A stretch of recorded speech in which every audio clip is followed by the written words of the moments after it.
page? Page 24, section 9. You talk about, obviously, the Children Care Service. How many people are actually employed for this critical service? And do you have any vacancies? Not that I'm applying. It's just that obviously you're in demand, and your capacity is finite. And I just wanted to know whether or not we're actually managing to fill all the vacancies that are available and how you go about that.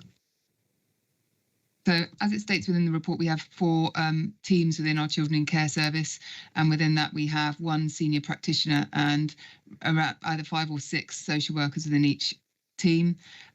We currently have recruitment to each vacancy, so we don't have any unheld vacancies, but we do have known ASYEs or apprentices coming into those roles, so they're planned recruitments into those positions. And we've had a real period of stability within the Children in Care Service in terms of recruitment, and seeing those that move on are mainly moving on for career opportunities or career changes that they wish to do. So we have had and particularly within our team manager structure, we've had real stability for a period of time. Thank you. I'd just add to that, we don't keep vacancies because of the very things you've said. So if somebody is leaving, whilst we recruit a permanent worker, we do employ an agency worker during the time. So we don't leave any gaps. We wouldn't leave a child without an allocated worker. That's the concern I had, and so that's just expressed. If I may, just to add to that as well, and your point around the increasing number of children that come into our care, part of the challenge within children's services is the pressure on budgets. And obviously, we have to and we'll always allocate a social worker to children who come into our care. So part of our kind of growth projections or demand projections do look at the number of social workers we will need going forward as well, and you'll see that reflected in the MTFS around our projection of the growth in numbers of children that are coming into our care, and therefore the number of social workers that we will need to support. So we're constantly kind of looking ahead to make sure that we've got the right resource in place to support children, or to have the right number of social workers on top of then the recruitment that colleagues have outlined. Chair, just one more question on that then. So it's a very intense area, and I recognise the pressures that must be on the team to do the job they do. So I'm interested to know how we safeguard our team members to make sure that their well-being is also looked after, because the pressures must be incredibly, big. So I'd be interested to know what measures we put in place to help our teams. Yeah, I think that is a fair comment, and it's something that's fair to say for the workforce across children's social care and targeted early help. We ensure that all our staff have at least monthly supervision with their supervisor. That is a qualified social worker. That's the supervisor. So they have that monthly supervision where they can talk in detail about their children and their cases. They also have personal supervision that looks at their well-being.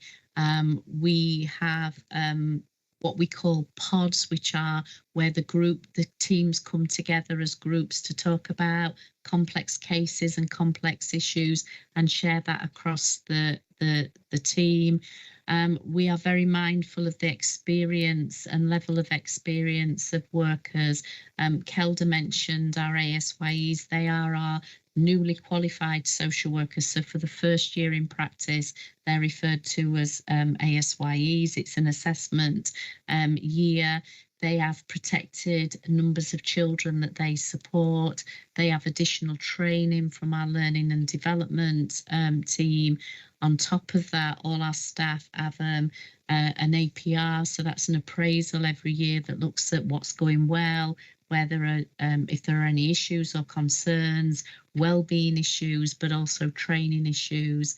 We have a comprehensive training programme that we deliver, and we have what's known as our practice excellence team, who are experienced workers that are attached to and go out into different areas of our business to support individual workers or groups of workers with particular issues, tricky issues, or doing additional training and support.